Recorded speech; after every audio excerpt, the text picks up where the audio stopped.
Welcome back po sa aking munting channel, Mr. Ukol. Nandito na naman po ang inyong lingkod para magbigay ng tips at giya para sa araw po ng Sabado, March 9, 2024.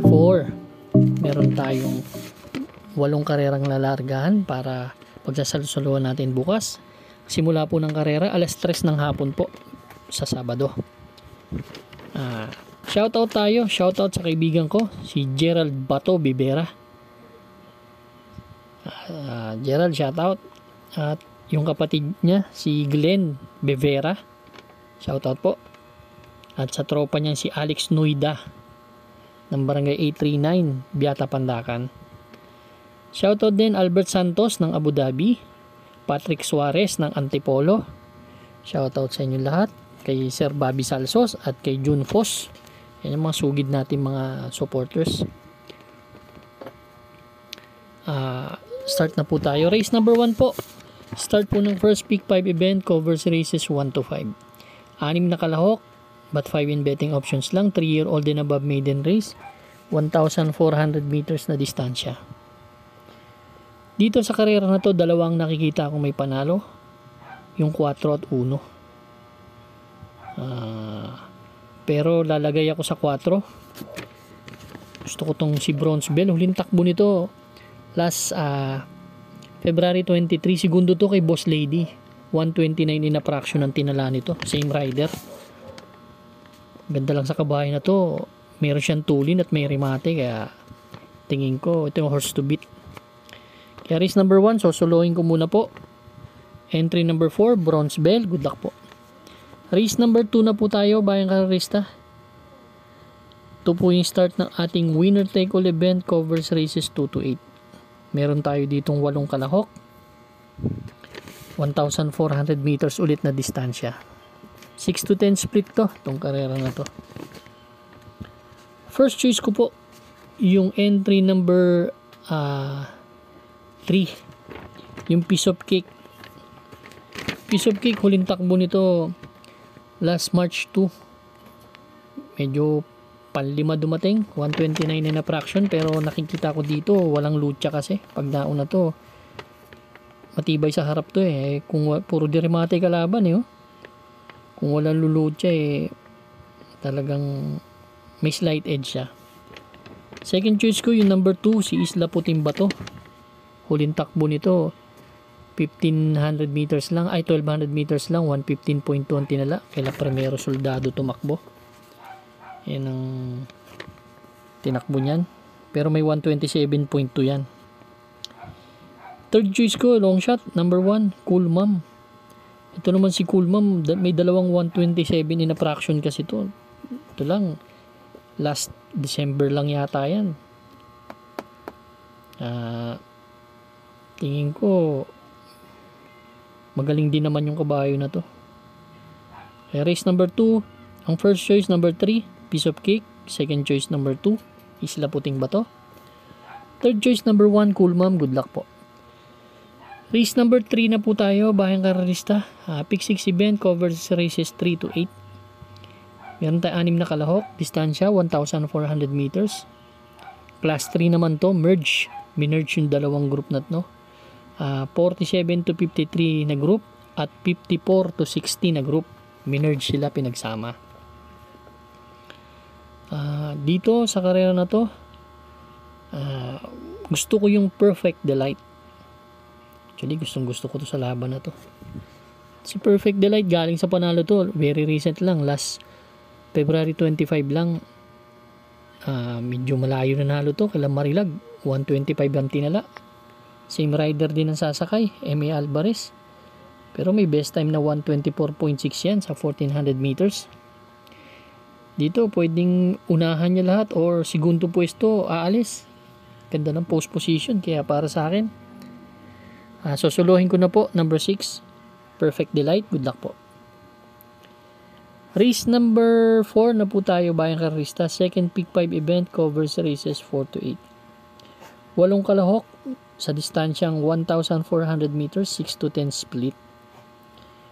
Itong karera na to medyo maraming may panalo dito Ang first choice ko dito, yung number 1, si My Dad Bogart. Huling takbo ni My Dad Bogart. Tercero lang dumating kila Bohemian. 7 of Diamonds, 130 in a fraction. Same rider ang sasakay. Ito, medyo inconsistent pero magaling tong kabayo na to. Pag nakapwesto na maganda to dito, malaki na panalo. Second choice ko yung number 3, si Advocacy. Si Advocacy, huling takbo niyan. Pangatlo naman dumating, 115.4 kila Malibu Bell, 1200 meters na distansya. Yan ang... Pero noong last February 18, tercero dumating yan kila Kentucky Rain, 129. Ang tinala sa 1400 meters, kaya yan ang second choice ko. Third choice ko yung iikot lang. Maganda. Pag hindi na lucha at may balik kasi itong kabayo na to, pwede maka-solo ere. Kaya race number 4, ang first choice number 1, My Dad Bogart. Second choice number 3, Advocacy. Third choice number 2, iikot lang. Good luck po. Race number 5 na po tayo, bayang kararista. Dito naman sa race number 5, meron tayo dito 10 kalahok, 1,400 meters na distansya, 28 to 33 split naman to, class 4. Yung mataas na grupo tong laban na to. Dito naman, gustong gusto ko Super Earth. Kasi si Super Earth, bago natalo to dun kila, natalo to, huling takbo nito eh, inabot to eh. May dalawang panalo yan, kay Hakim.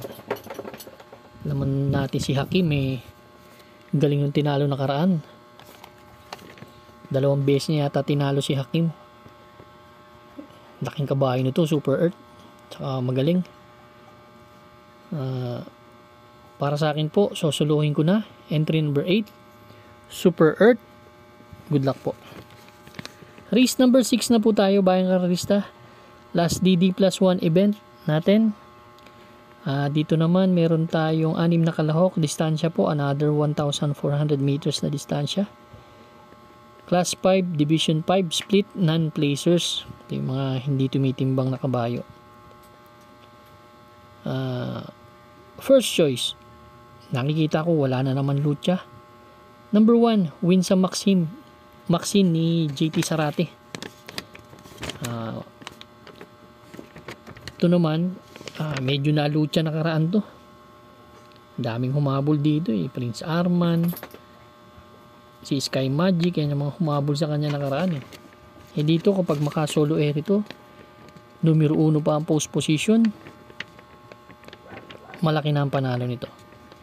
Yan ang first choice ko. Second choice ko na rin yung nakikita ko Yamado dito, si Honey Rider, na may best time na 128, pero kailangan makasunod siya dun sa uno. Pag nakasunod to ng medyo malapit-lapit, may panalo na talaga to.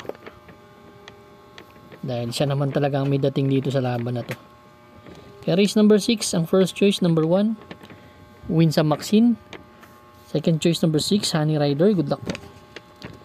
Race number 7 na po tayo, bayang kararista. The penultimate race, 8 kalahok, distansya po 1,400 meters or 1,400 meters, 11 to 15 split. First choice ko po, entry number 3, si Freedom. Actually si Freedom,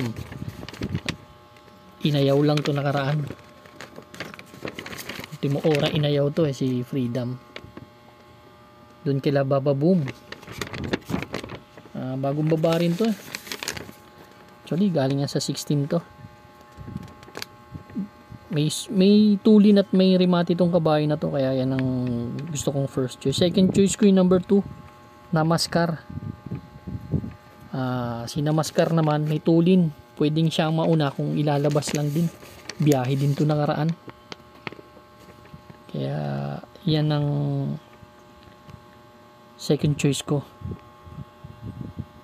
Kaya race number 7 ang first choice, number 3 Freedom, second choice number 2 Namaskar. Good luck po. Race number 8 na po tayo, Bayang Karista. Last and final race for tonight. Dito meron tayong 12 kalahok but 11 in betting options lang para tingnan ang ating winner take all event.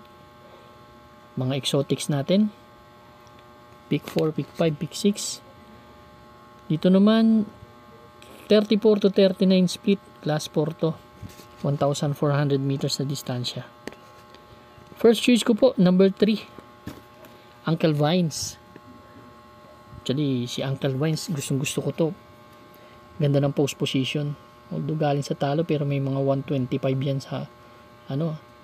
Nakikita ko dito, outstanding si Batang Manda. Mukhang mahusay ito, pero para sa akin, hindi ko muna siya kursunada. Pero mahusay yan. Dahil medyo batang kabayo eh. Yan ang first choice ko. Second choice ko yung 1 in 1A. Ito si Magandang Dilag, ilang beses na tumitimbang to. Kahit matataas na grupo, tinitimbangan ito. Kahit sa Sky Story naman, parating sumasali to sa stakes race. Kaya tingin ko malaki ang panalo nito. Kay Sir Ryan Ponce to. Yan ang second choice ko. Third choice ko yung galing sa panalo. Si Light Bearer. Baka mag-improve pa. Banderang tapos na karaan yan. Kaya yan ang third choice ko. Kaya race number 8, ang first choice ko. Entry number 3, Uncle Vines. Second choice number 1 in 1A, Sky Story Magandang Dilag. Third choice number 6, Light Bearer. Good luck po Bayang Karista. Maraming salamat po and stay safe.